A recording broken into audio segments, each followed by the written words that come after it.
BruCast is back, baby.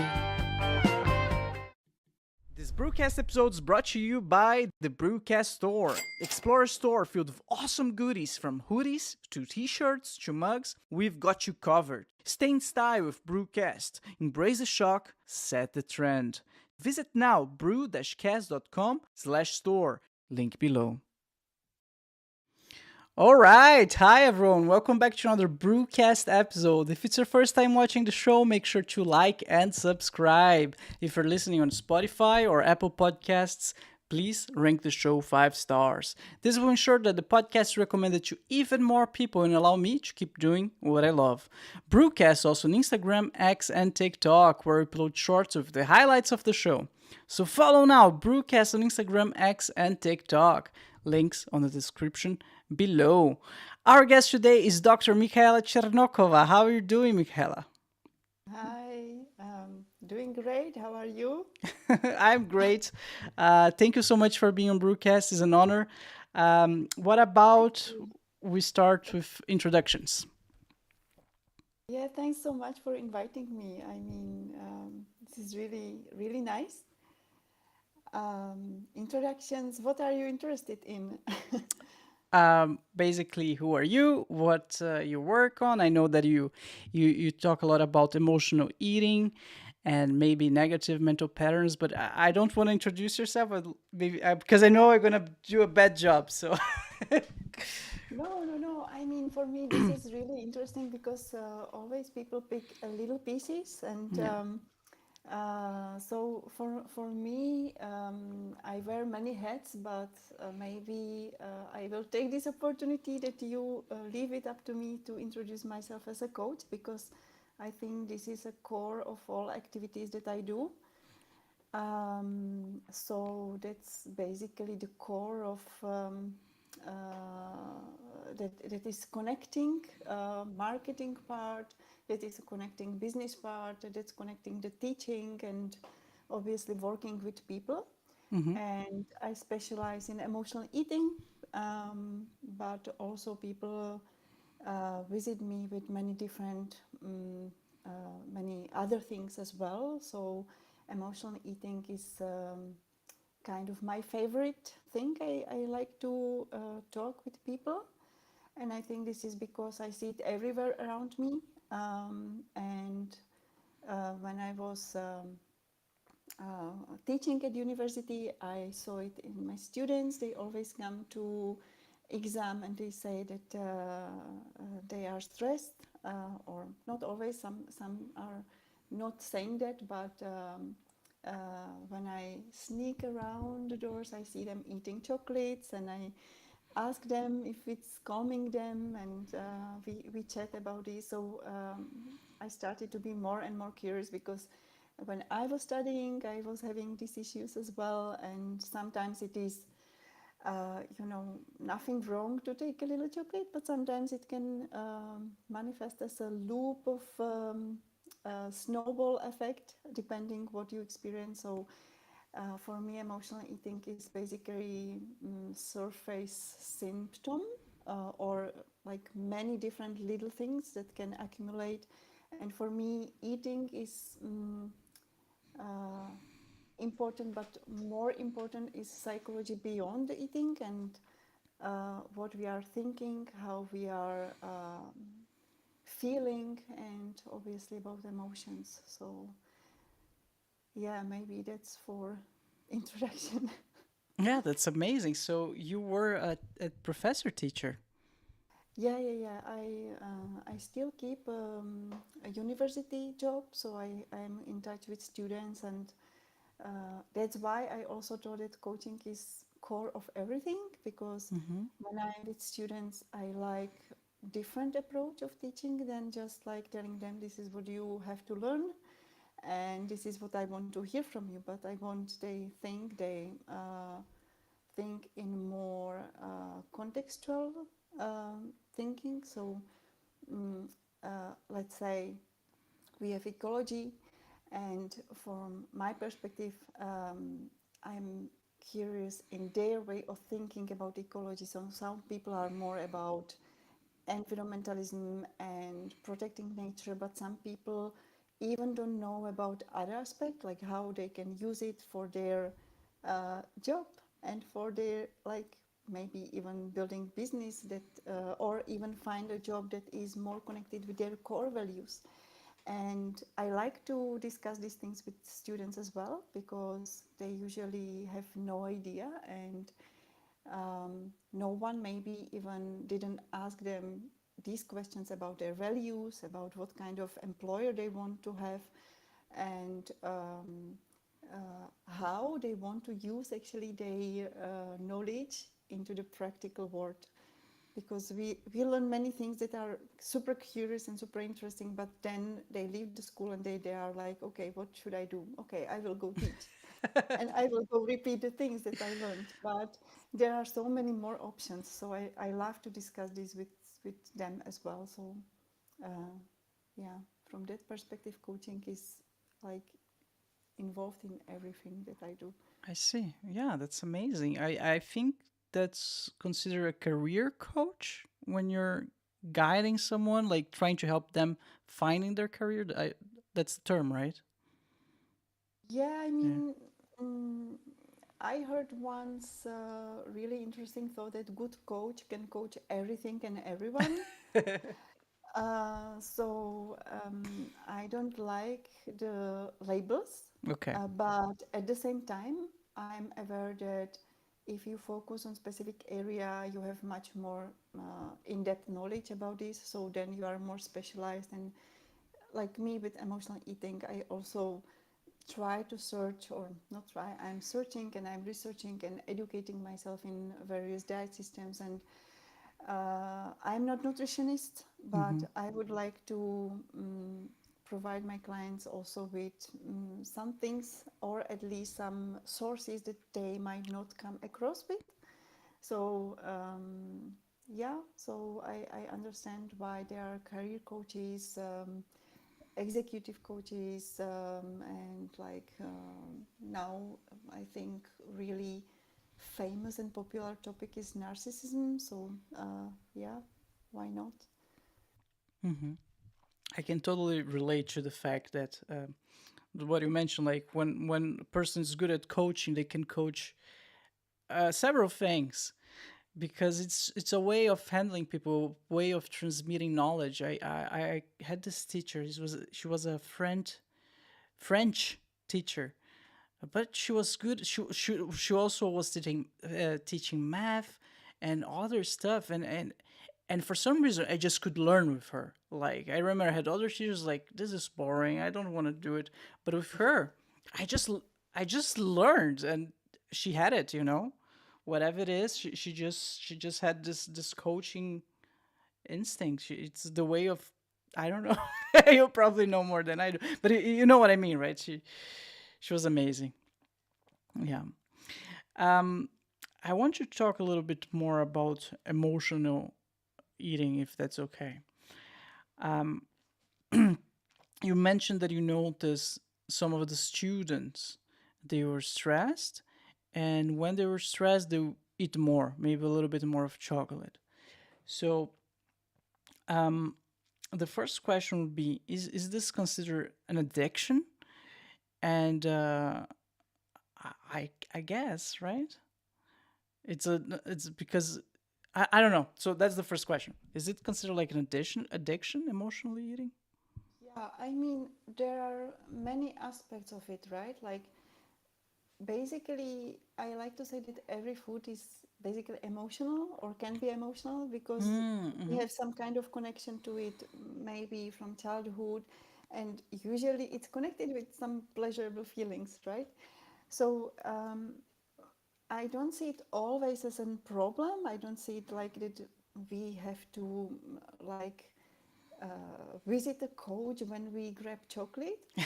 But, you know, like that's not my approach and that's not what I'm saying. But I'm saying what I would like to raise more awareness about is actually that there can be specific moments in our life when maybe we indulge much more into maybe binging on specific food, or on the other hand, there is restrictions. So there are, like, many people have different patterns. Many people use uh, different protective mechanisms to escape from intensity that they can feel in their life.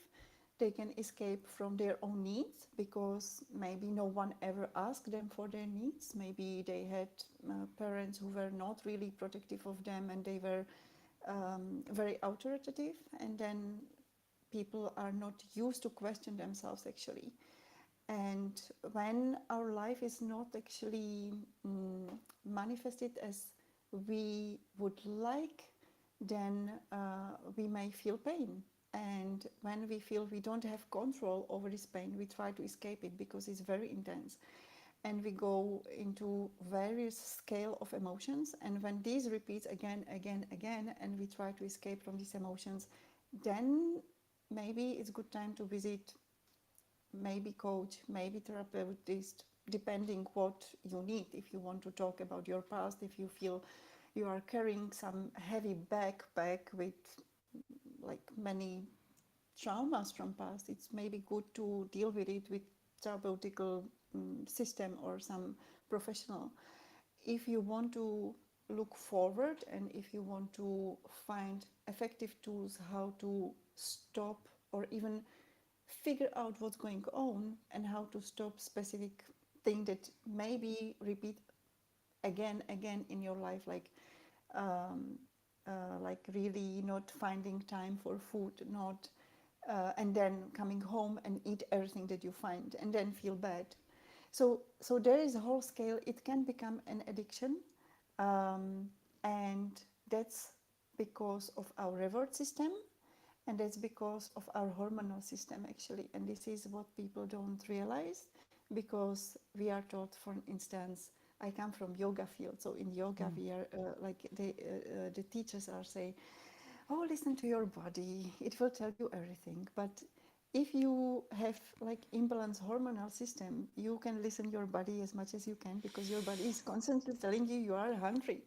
So so it can be really a problem. And there are many ways how to solve it. I myself visited a nutritionist, and I wanted to be more healthier.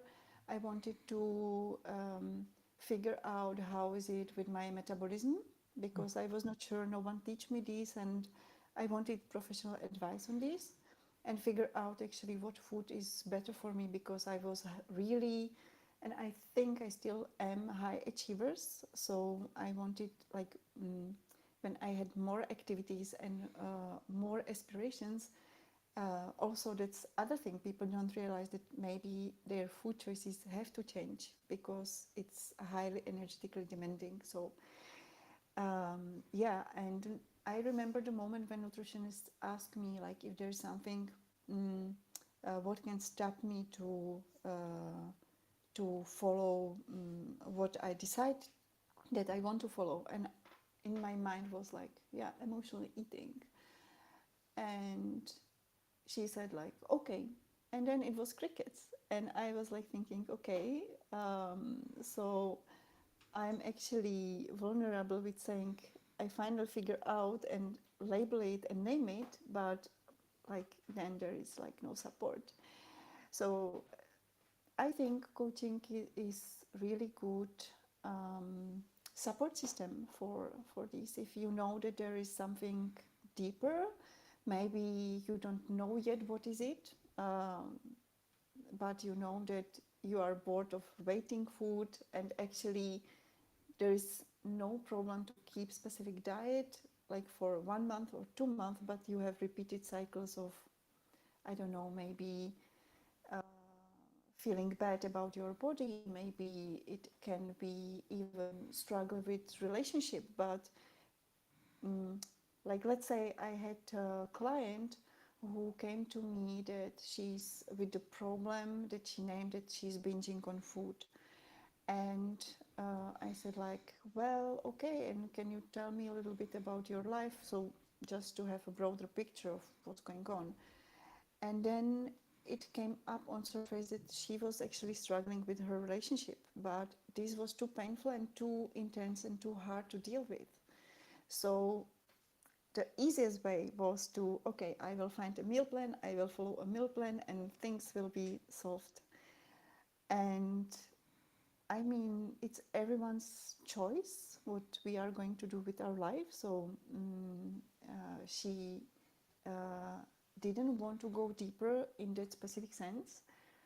But maybe for someone just to start with change of diet can be first surface step that they are able to take, and it's totally okay, because if they start to feel better in their body, if they start to feel more powerful, then maybe find more courage and more confidence to do next step and next step, next step and next step.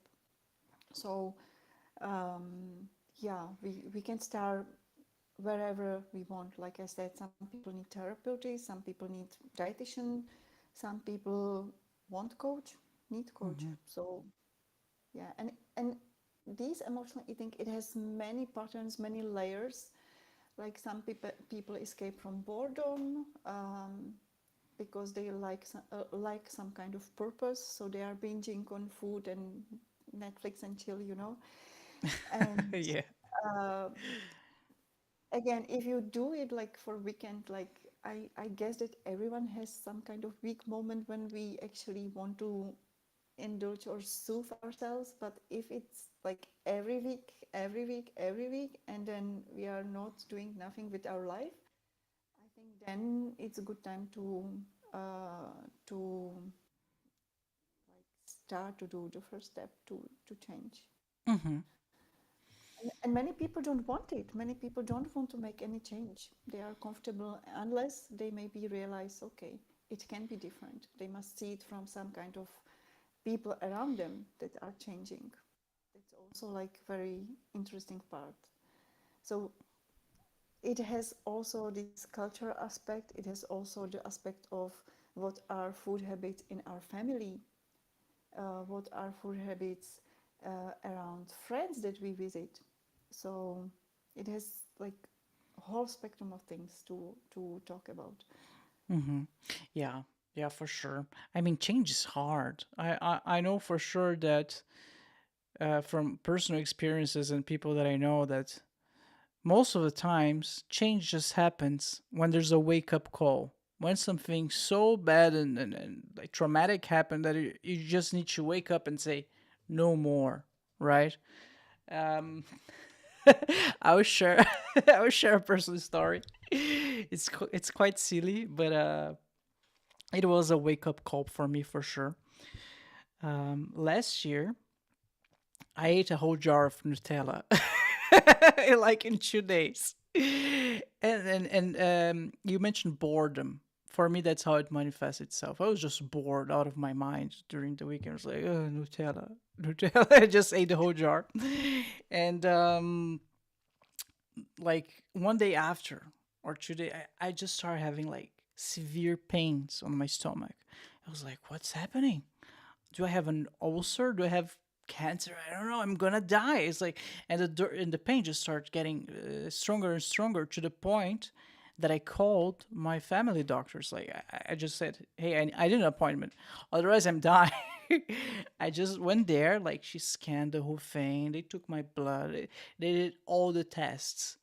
They said, Bruno, like, you're fine. Did you do anything unusual the past 2 days? Like, yeah. And then I remember, yeah, I ate a whole jar of Nutella. Yeah, and they were very clear. Yeah, if you keep doing that, you're gonna. They didn't say I'm gonna die, but It was not a good path to follow, you know. And like, Michael, after that day, I think I never ate Nutella again, because it was the one of those wake up call moments. Like, it was such a severe pain. So, bottom line is, I think my personal opinion is not that people don't want to change because they're lazy. Absolutely. It's just because they don't see the consequences yet. That's what I think, right?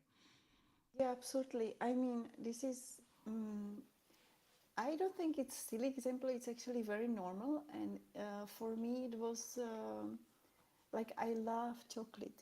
I really love it. It was like for me, and it's addictive. It is addictive, Isn't it and as addictive as cocaine? I saw that once.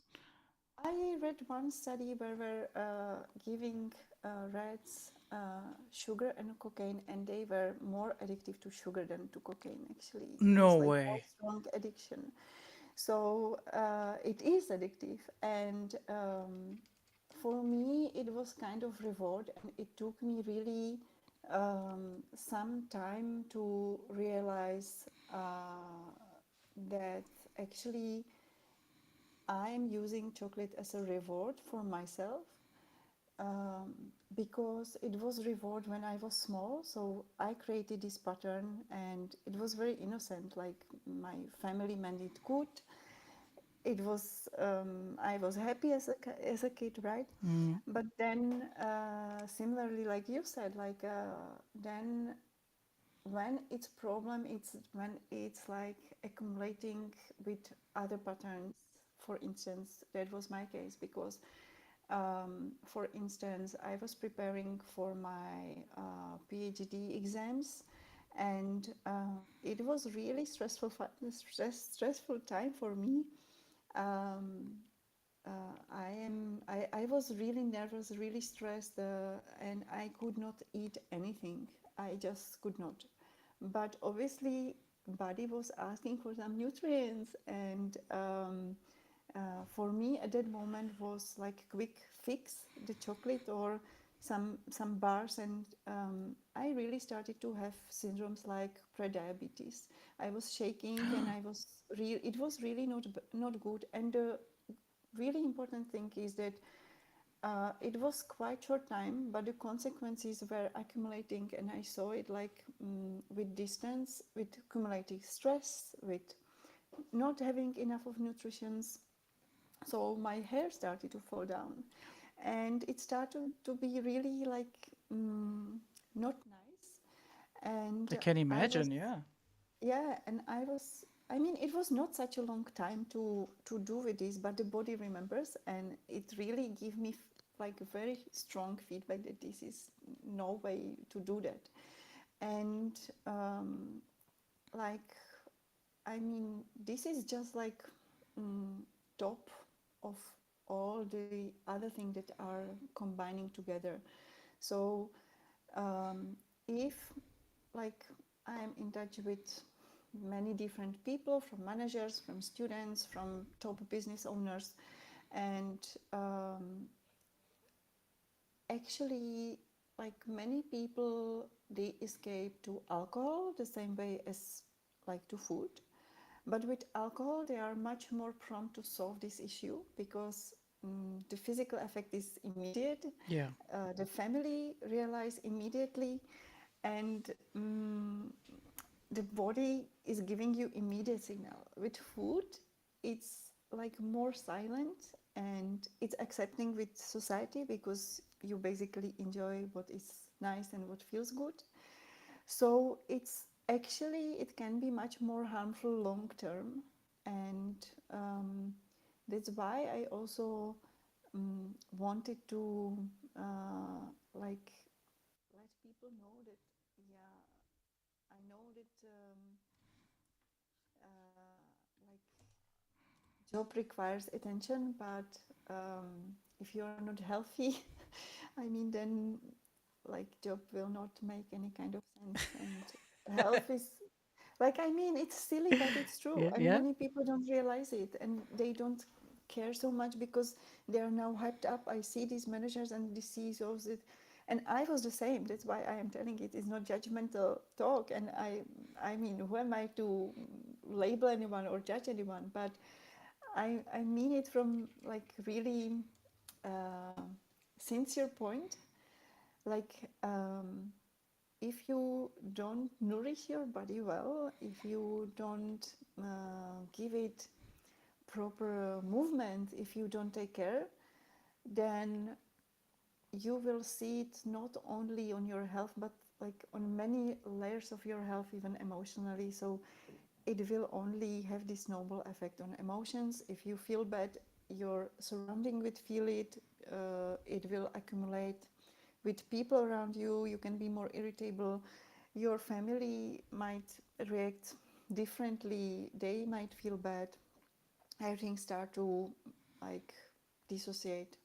So I mean, um, like one CEO told me like, yeah, but I feel like heavy after food, and I feel I need to be hyped up to do the work and like pushing everything. And our society is really based on pushing ourselves to the top and to the limit. And like we hear all these coaches actually saying like there is no limits and sky is the limit and you can do everything. And to some extent, yes, and I love this motivation because it gives you hype up.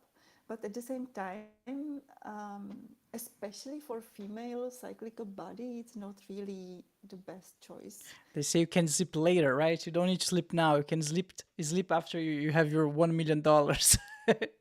I heard that Yeah, before. but Yeah. yeah, there is a really nice book. I don't remember now who wrote it, but I have it there. It's about sleep, and there was also research about that people who are really sleep deprived, and you can see it on their mental ability, that they are like cognitive abilities, but none of them admitted that they have any kind of problem, none of them. But you could see decrease of cognitive function actually. So I mean, this self-awareness, we are really bad in at becoming self-aware because we have ambitions, we have ego, which is not bad, Yeah. but um, if there is lack of self-awareness, then it can like turn to the side where we are not aware that we are doing something bad to ourselves or even to others. So Yeah, I saw somewhere that like 2 nights of bad sleep, it's the equivalent of getting 7 years older or something like that. Like I'm trying to look for the correct term, but I cannot find it. But I couldn't agree more with you, Michaela. I remember that was early on my career. I I was like, let me tell the story straight. I was never sleeping. I always like working the whole night. I developed games as well, right, on my free time. So during my free time, I was just developing games during the whole night and never sleeping, just with this mentality, I can sleep later. Now the project's more important. And for some reason, I was always cranky. I was always like, at some point, my productivity wouldn't be that good. So, of course not. But the bottom line is there was no consistency. It was just like those really highs and those really lows. And this, of course, doesn't work on the long term. And until I stumbled on this YouTube channel, it was like a guy. He practiced yoga. He practiced meditation, and he said this key phrase that completely changed my life. He said, "Sleeping is productivity. You need to sleep in order to be productive the next day." And when he said like, I was like mind blown. I was like, of course. How am I gonna be productive the next day if I don't sleep correctly that night? But it sounds so simple.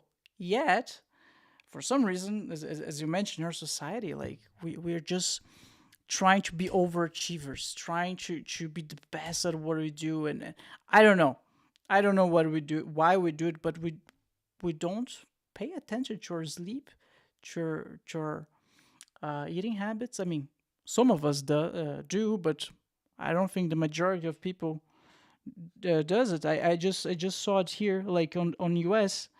How many people are obese in the US right now? It's like yeah, I mean, it's out of the it's charts. Yeah. it's really I'm thinking like, yeah, you said like really important thing, like at certain time of my life I also had to write a note, rest is productive. Yeah.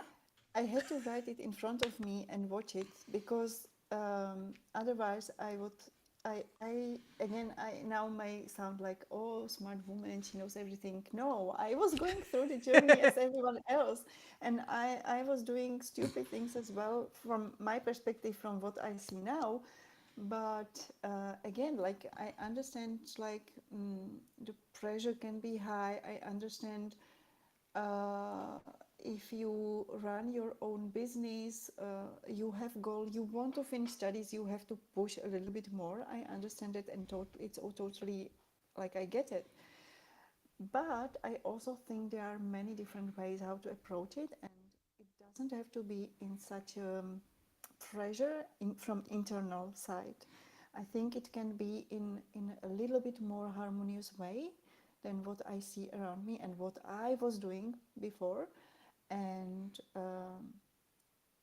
like I'm happy when we can discover this with different people, because everyone conditions are different. So I mean, I might say, to me it happened like rest is productive, but again it has also deeper layers. And I remember the moments when I realized, and it didn't matter, no matter how many people would say it, how many times I would hear it, I have to feel it from inside, that my value as a person is not based on how many manuscripts I produce, what degrees I have, how how much I'm achieving. I had to find I am valuable, like simply because of my essence, and I had to dig deeper inside of me to understand what is my essence and what I can give people around me. And for me now, when I look back, it's really interesting how much this influence even my relationships, even if I didn't know about it. And this is also what I try to discuss with students, because I think there is big uh, like opportunity that these patterns are starting as well, in even in primary schools, high school, and it continues up to jobs. Yeah. So yeah, I mean, there are many, again, there are many levels and layers we can go to, and some people want to stay on surface, and it's okay. But also, if you want to dig a little bit deeper, you can, and there are many ways how to explore these kind of aspects of, of us. So my goal is to not to tell you what you should do or you should not do, what kind of diet you should do, or how many hours you should sleep, but my approach is to figure out what is actually blocking you from feeling good in your body, feeling good in your relationships, and feeling joyous, feeling much more harmony, and feeling like, yeah, this life makes sense, and I am happy. And it's not always about searching problems and solving problems. It can be just about to, yeah, I'm satisfied, but I feel like something is missing. And like you said, like, yeah, I'm experiencing now boredom, so I feel like maybe there's something missing in my life. I don't know yet what is it, but yeah, I feel ready to explore it, and that's great as well. All right. All right. So the solution, in your opinion, is to dig deeper and see what is the underlying issue, what's causing the person to be an overachiever, for example, or binge eating. In my case, be bored. Let's take the example that I gave before, boredom, but for everyone would be different then. And Absolutely. that's where you come in. You help them understand what this could be. Absolutely, because um, I mean, we we often say, or I hear among people, like some person is saying, yeah, my experience was this and that, and the second person say, yeah, I know how you feel, but we Mm, don't. mm, We don't, because even the same experience we can experience different way. Even like me and my brother, we experience the same family surroundings. We experience the same situations, but we have totally different recalling of the same situations now. Yeah. We had totally different feelings. We interpret the situation totally different way, and we have different patterns. And this is the same like with twins. So I mean, everyone will need a little bit different approach, and some people, they actually know that there's something deeper, but they don't want to go there because it's scary. And I understand that it's really scary. And I read once really nice metaphor for it. It's like diving deep to the under the ocean, and there the ocean is full of our thoughts, but they can be nice thoughts, but they can be also big sharks, and really like whales, and we don't know what they will do. So it's full of black boxes, and it can be difficult. And obviously, if you don't feel ready to go deeper, then don't, and take your time. That's also okay, because that resistance uh, maybe is there to protect us from something. And um, I think it has also its positive aspects.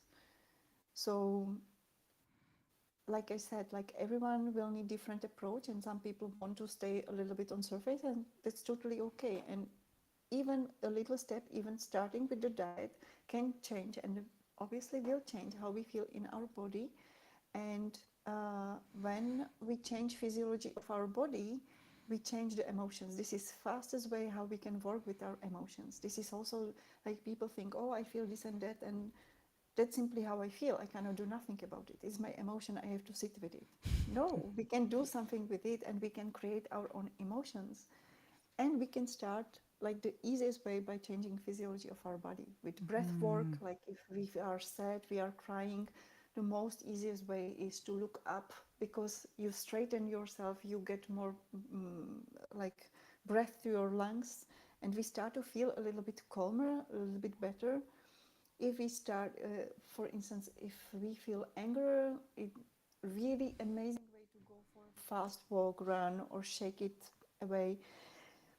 It can like really be transmuted to like to processed a little bit better way than reactivity and uh, building some kind of patterns, and that are still repeating and recurring. We can do so many things with how we feel. That's wonderful. I saw shorts the other day on Instagram. The guy was therapist. So for many years he was a therapist, and the short was about about this misconception that people do not have control over their emotions. And he was said, no, that's not true. Like your emotions are there signaling something, and if you at least take one moment per day, maybe two, even three is the best, like three moments during the day, just stop, close your eyes, and ask yourself what I am feeling right now. Which, like, I assure you, most people don't do that. But if you did that, it will be a completely how do you say that? Just, it will change your life basically. Yeah, yeah. And I mean that's aligns with everything that you said so far, I think. And I had this guest the other day on the podcast. His name is Simon, and he went through a very bad experience once. I think he had a breakup, and he said that doing that, stopping feeling his emotions, is exactly what saved him and helped him go through that phase. I'm sure that exercise also helps, as you mentioned, for sure. But just this activity, just like the breath work, I think there's some breath work involved as well, right? That's transformative, and I think it's crazy how we don't learn that at school. How it's not a thing like that. We are learned that everyone. I think this is something that everyone should know. It's part of being a human, basically. And I'm sure, like, I cannot comprehend how most people don't know about this. Yeah, I mean, like this is nice example as you said. I remember I was like really down, and like I mean, emotions is all we have, and it's the best thing that we have. It can like this is why we also go into relationships to amplify our emotions and to share it. So I mean, this is a wonderful gift, but yeah, it has also the other side, and none of it could work like without each other. Like, I mean, Mm. and yeah, I remember when I was like really down and I was like, yeah, I don't want to work out, I don't want to run, I just want to like indulge myself and I want to be in self pity.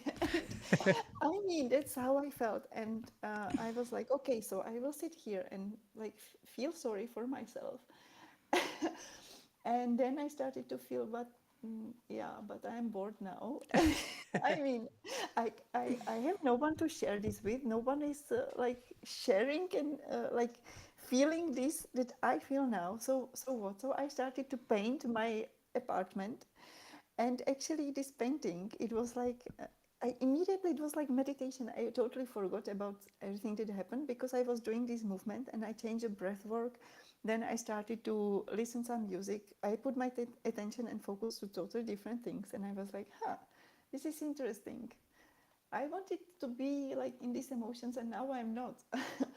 So, and it's not that I would push emotions away, but Mm. it is how to like really work with it effectively. And even like if we feel down, like not to push it aside, but acknowledge, yeah, this is how I feel. Yeah, I want to sit with it. I want to sit with it for a moment.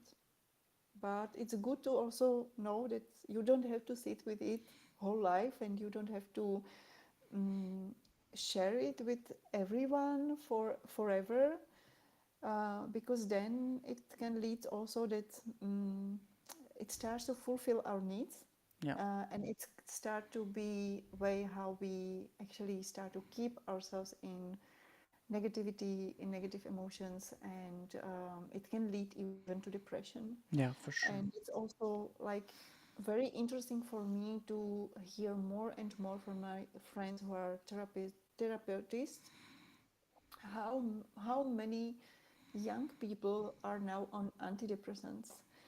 And Really? I'm, yeah, and I'm really thinking like, why is that? Is it like really that the society is so like having such deep issues, or is it because um, we are not like taking care of our body? Like, why is it? What is why this is the thing that we need, that we go for?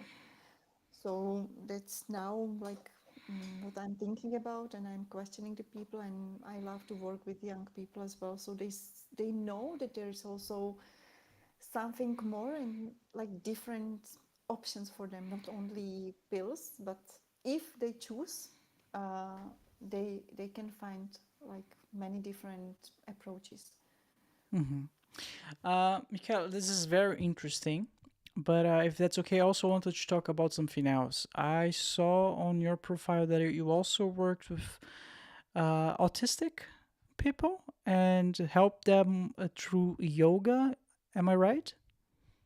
Yeah, I was working as yoga teacher, so for me this was like really amazing experience to share my yoga practice with kids with different autism spectrum disorders.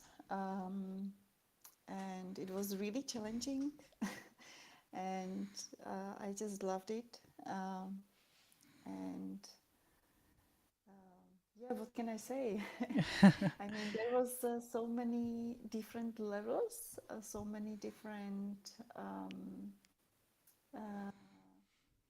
ways how they saw the world.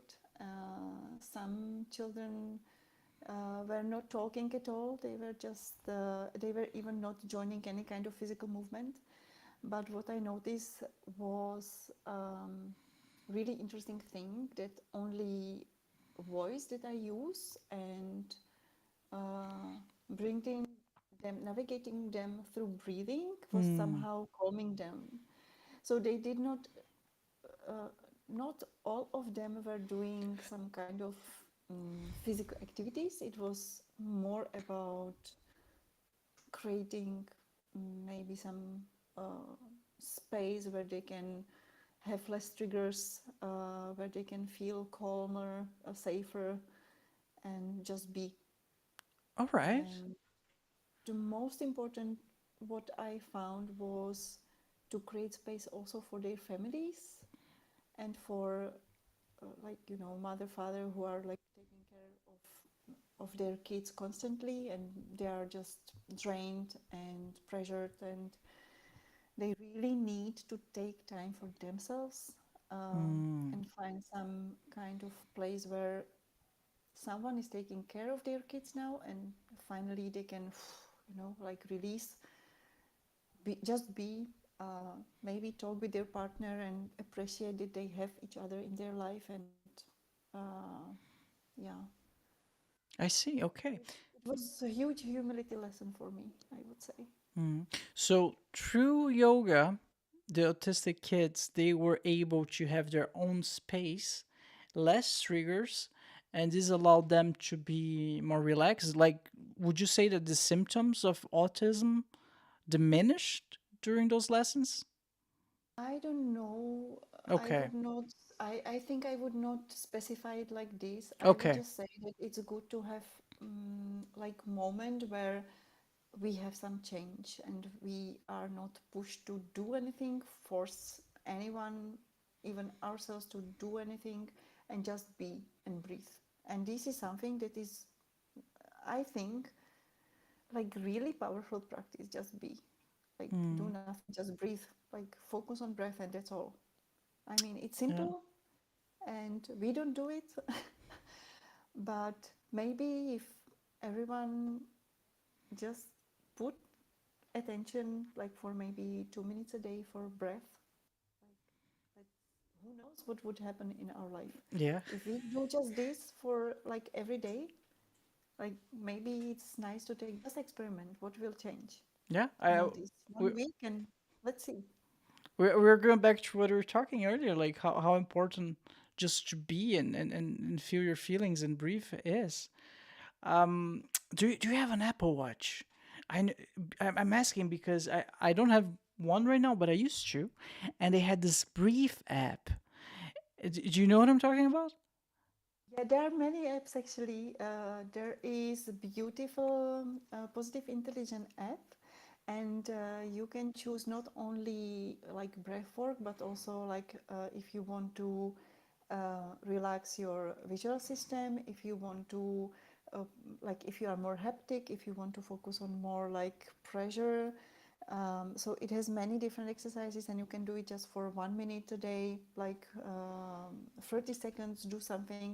And it's really, really nice way how to be more effective, because you have like these small little breaks and your brain change activity. You are not focused on, okay, I have to write this paper. It was my experience, and I don't know what to do now because I'm stuck in this, but I have deadline and I want to do it like as fast as possible.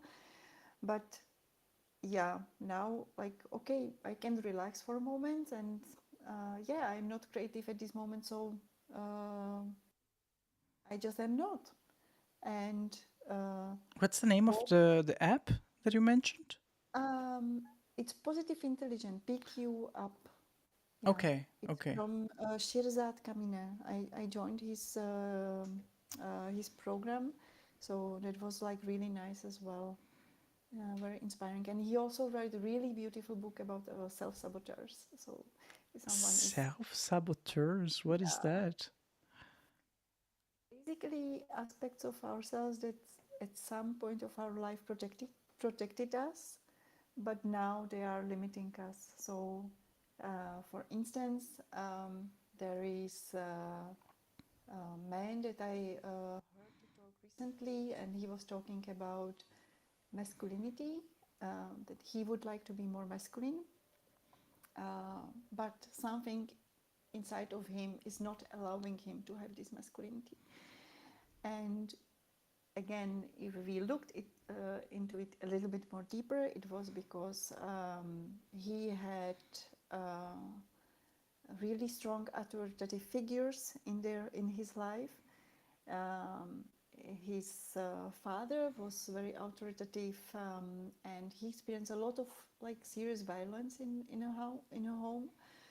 And at some point, he connected masculinity with narcissism, with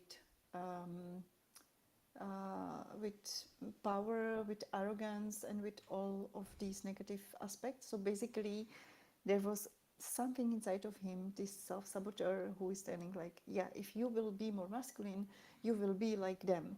You will be bad boy, and you don't want to be bad boy. You want to be good boy, because you don't want to treat people bad way. But then it actually limited him, because women doesn't like men who is not in their masculine power, because woman, if she wants to be in a healthy relationship, she needs to know that there is a man who take care, who is supportive, and so she feels safe and she can open up and be vulnerable, right? Mm. So if she doesn't feel safe, then how she can open up and be vulnerable and say things? So if she doesn't have this support from a partner, then she pushed herself into more solution solving, more controlling, more like, yeah, I have to figure it out, I have to find decision, I have to find a solution. And then it's really training over time. So yeah, so he had to find peace with these aspects of themselves, of himself, which actually at some point it's protective, but on the other hand, he reached a place, like you started to say about the change, that is hard to do, because if we are not facing some maybe a limit, some blockage, or some opportunity, then it's hard to change, because we feel quite comfortable in it. Yeah. So when he realized, okay, I want to have actually better quality relationship, I want to be actually like really nice, protective masculine figure for my woman, and like be able to set boundaries for our kids and lead them, then I have to step into my power, but I don't know how, because it's new for him. So yeah, when he realized, yeah, this is why, and I can integrate this part of myself, step by step I can practice more masculinity. What does masculinity means to me? Like, ask questions. So who is this person exactly? It was one like client, but not mine. Oh, I got it. love Okay. to go, yeah, I love to go for different workshops and different coaching demos, and also I'm practicing with other coaches. So Got it. Okay. this was the example. I And I understand. also don't want to talk so much about my clients. I totally understand. No, I just asked because I thought it was from a book or something else. But if it's a client, that makes Yeah, sense. That's okay. But I can imagine if this person just went through some abuse or some trauma through their father during their childhood, and this made this person already avoid their masculinity that much.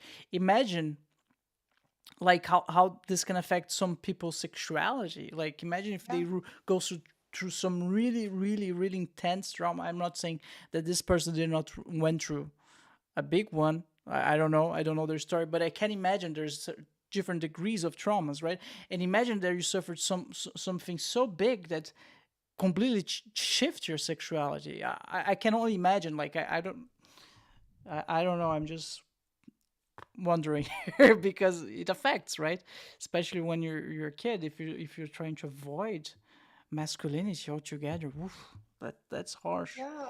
Yeah. But good thing is that, like, I know so many examples of people who experience like really different and really bad things, and Yeah. they are really like living best life that they could live. Yeah. They just And that's what I think it's so powerful, because these people, some don't talk about it, some talk about it, but when they step into their power, when they step into their mastery, this is what I like to call it, into self mastery, then they realize, okay, shit happens, but it's not defining what will be my future. It will not define it. It even does not define who I am. Like maybe yesterday it was bad day, but from now on I will never ever live this bad experience again. I don't have to. And maybe I don't know now how I will do it, but I know that I'm making choice that I don't want to identify myself with this. It does not mean that this not happen. It does not mean that um, like I am forgiving and it's okay. No, but I don't have to suffer, Yeah, and that's powerful. And this is some choice that everyone has to do for themselves. that's beautiful. Michaela, thank you so much. Um, I would like to ask, do you have any final remarks, anything else that you'd like to add? Thank you so much that I could share my thoughts. I mean, I mean, I hope it did not sound like you should do this, you should do that. I just wish that your listeners and whoever will listen to this knows that they are really powerful and that they have choice. We all do have choice. No matter what is the situation, there is always choice. Even if we don't see it at this moment, maybe the choice is also like to be patient at this moment, but there's always choice, and we can choose if we want to live our past, but we don't have to. All right. Wonderful. Any links? I know you have a lot of wonderful recipes on your Instagram. I would recommend. But it's up to you. Have any links? Anything that you like to? You can like feel free to connect with me on LinkedIn, Yeah. or if you would like to have I don't know, just a call to see whether coaching is right for you, or whether you need maybe even different approach and you just want to be sure what approach is the best for you. You can reach out to me through my web pages or on my email, and I will be glad to discuss this with you as well. So I guess that's it. All right. Thank you very much, Michaela. It was a pleasure. Thank you very much, everyone. If it's your first time watching, make sure to like and subscribe. If you're listening on Spotify or Apple Podcasts, make sure to rank the show 5 stars. This will ensure that the podcast will be recommended to even more people and allow me to keep doing what I love. Check out now the BruCast store, Explorer store filled with awesome goodies from hoodies to t-shirts to mugs. We've got you covered. Stay in style with BruCast. Embrace the shock, set the trend. Buy now at brew-cast.com/store. I repeat, brew-cast.com/store. Link on the description below.